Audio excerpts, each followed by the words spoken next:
नमस्कार। देश में, अपने देश में, भारत में जो शीर्ष के बड़े लोग, मतलब नामी लोग जो टेलीविजन मीडिया पे दिखाई देते हैं, जिनको हम सुन लेते हैं, उसमें से कुछ ऐसे हैं जो देश को बड़ा सा सी समझते हैं और देशवासियों को चूतियम सल्फेट समझते हैं। और जब वो सत्ता में, पावर में होते हैं तो साबित भी कर देते हैं तुम हो क्या। देखिए, अभी हम बात कर रहे हैं, हमने जो कहा उसको सोच समझ कर डिफाइन कर लीजिएगा। अब मैं उसके पीछे नहीं भागने वाला, मैं जो काम की बात है, जो मैं कहना चाहता हूं वो मैं कह रहा हूं। आप लोग तो जानते होंगे ना, धनंजय यशवंत चंद्रचूड़। इसके पहले जस्टिस लगा देता हूं तो समझ में आ जाएगी। जस्टिस DY चंद्रचूड़ ये अगले CJI, अगले चीफ जस्टिस ऑफ इंडिया बनने वाले हैं। 9 नवंबर को ये चीफ जस्टिस ऑफ इंडिया की शपथ लेंगे। और अभी वर्तमान में जो यू ललित जनाब हैं, CJI ललिता, उन्होंने घोषणा कर दी है। अब ऐसा है कि ये इनके पिताजी लॉन्गेस्ट सर्विस में रहे CJI, मतलब 7 साल रहे YB Chandrachud, chief justice of India. तो उन्हीं के पुत्र हैं ये। कॉलेजियम है ना भाई। तो अब ये चीफ जस्टिस ऑफ इंडिया बनेंगे, तो बनेंगे तो ठीक है। वो 16वां थे इनके पिता, ये 50वां CJI बनेंगे, तो हम काहे के लिए ताली बजा रहे हैं। लेकिन प्रॉब्लम ये है, हम बता रहे हैं, जो इनका माइंडसेट है, जो इनकी सोच है, जो विचारधारा है, जो जजमेंट अब तक देते आ रहे हैं, भैया ये जो भारत का जो इथोस है, जो एक सनातन पद्धति है, जो सिस्टम है, जो जीने का तरीका है, उसकी मिट्टी पलीद ये करते आ रहे हैं। और CJI होगा तो कर देगा, हमको लगता है। देखिए, ये है, अच्छा, ये हार्वर्ड से पढ़ा बंदा है। 39 इयर्स में ये बाप चीफ जस्टिस ऑफ इंडिया होगा तो सुप्रीम कोर्ट का लॉयर बनना कौन सी बड़ी बात है, ठीक है। और इनका जो टॉप जजमेंट है अब तक का, ये अभी जो नेक्स्ट CJI बनेंगे DY चंद्रचूड़, इनका जो टॉप जजमेंट है अब तक, जिसके लिए जाने जाते हैं, वो है एडल्टरी पर। एडल्टरी है, अब स्ट्राइक ही कर दिया, खत्म कर, हटा। ये ऐसा नहीं है कि खुला सांड बना दिया सबको, गायों की सुचिता पर भी प्रश्न चिन्ह लगा दिया।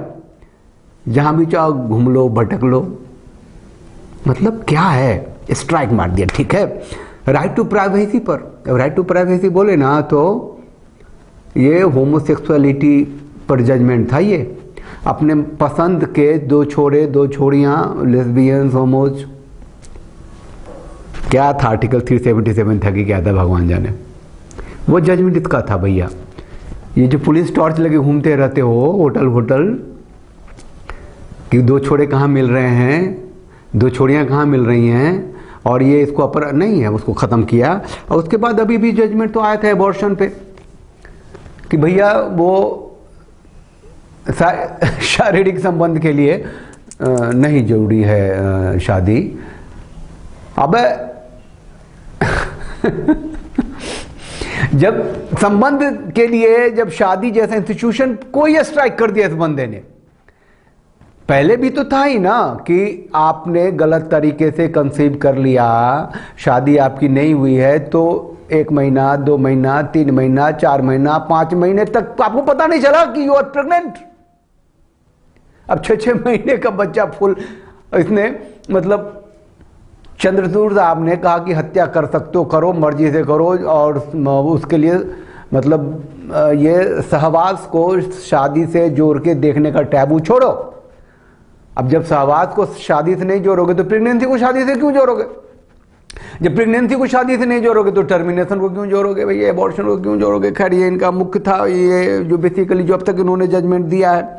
तो अब इनका जो माइंडसेट है, ये हार्वर्ड रिटर्न का जो माइंडसेट है, ये बेसिकली वामपंथी है, ठीक है, नारीवादी है, खुला सांड जैसे इनके माइंडसेट है, गायों की शुचिता से इनका कोई संबंध नहीं है। स्त्री पुरुष को ये वो जेंडर मानते हैं या सेक्स मानते हैं या क्या मानते हैं, मतलब वो भारत की जो परिभाषा है परिवार की, समाज की, इससे इसका कोई लेना देना नहीं है।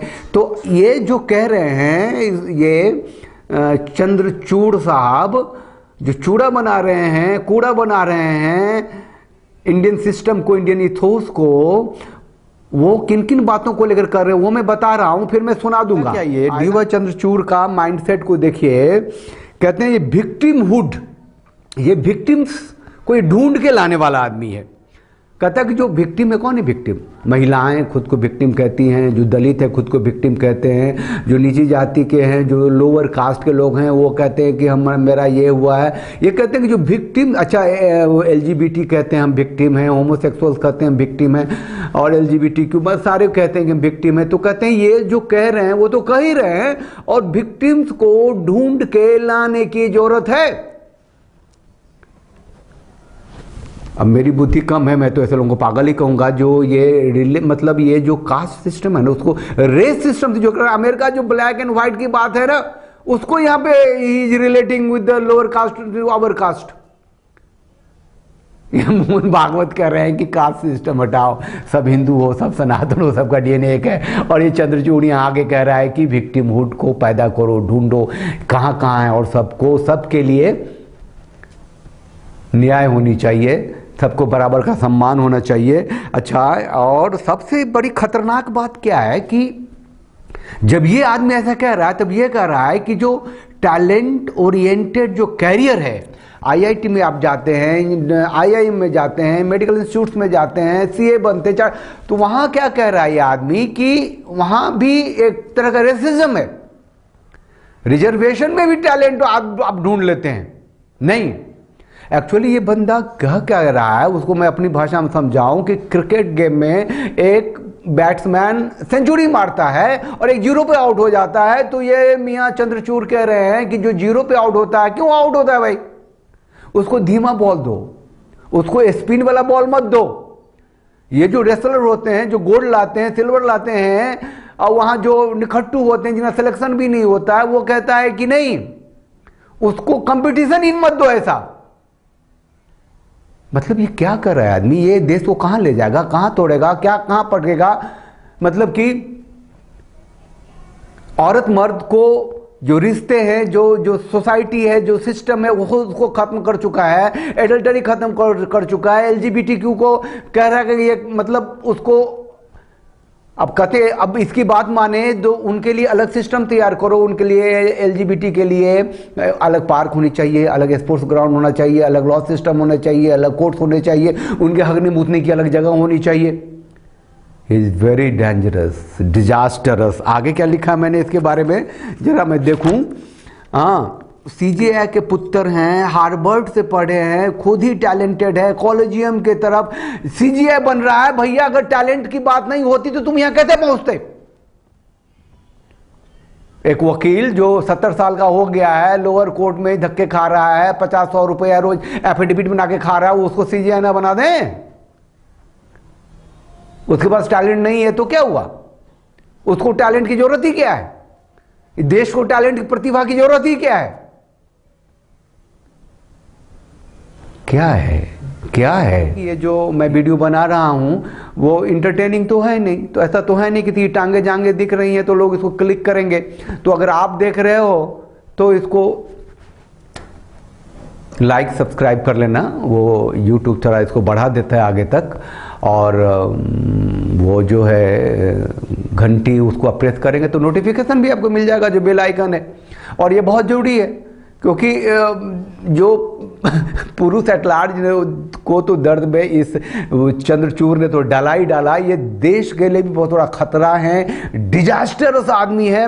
2024 तक रहेगा भाई साहब, एक साल में क्या से क्या होगा पता नहीं। और सरकार को तो गाली नहीं दे सकते, इसीलिए कि जब तक ऑटोनॉमी सिचुएशन है, जब तक कि वो कॉलेजियम है उसका, जब तक कि संसद के अंदर पारित नहीं होगा कोई बहुत बड़ा बिल बहुत हंगामे के साथ कि जो सीजीए मतलब चीफ जस्टिस ऑफ इंडिया नहीं, जो भी चीफ जस्टिस हैं, जो भी जजेज हैं, उनकी जो अपॉइंटमेंट्स हैं उसका आधार नहीं तय होगा, जो अभी जो है उसके इतर प्रतिभा के आधार पे, उनके इंटरव्यूज और एग्जामिनेशन के आधार पे जैसे बाकी चीज़ों में होता है, तब तक इनकी हालत यही रहेगी। अब ये वामपंथी सीजीआई बनने वाले हैं, देश का इथोस खत्म होगा, डिजास्टर्स है। ईश्वर करे, पता नहीं इनके ये क्या क्या कर लेंगे एक साल में। तो कुल मिला के बात इतनी है कि नेक्स्ट सीजीआई मिस्टर चंद्रचूड़ के बारे में आप कुछ भी बोल लो, करेगा तो वही वहाँ तक पहुँच गया बंदा। वो मार्क्सिस्ट है, वामपंथी है, वो अमेरिकन पॉइंट ऑफ व्यू को, ब्लैक वाइट को यहाँ कास्ट से सर से जोड़ देता है। औरतों को तो खेती मान लिया है नहीं, और मर्दों को कि वो बैल है उसको चढ़ाओ जैसे मर्जी हो, जब मर्जी हो उसका इस्तेमाल करो, अगर वो पेट से हो गई तो उसको बलात्कार के केस में फंसाओ, जाओ एबॉर्शन कराओ, और जब भी कराओ फुल पूरा ग्रोन बच्चे, जो पूरा फीटस, जवान फीटस को जो अगले महीने वो पैदा होगा तो वो पूरा बच्चा होगा, उसकी हत्या कर दो। पता नहीं, ज़िंदगी है, चलती रहेगी, कोई रास्ता निकलेगा। जब तक आपके सर पे डंडे नहीं पड़ रहे हैं तब तक शायद आप मेरी बात नहीं समझ पा रहे हैं। चलिए आज के लिए बस इतना ही, नमस्कार।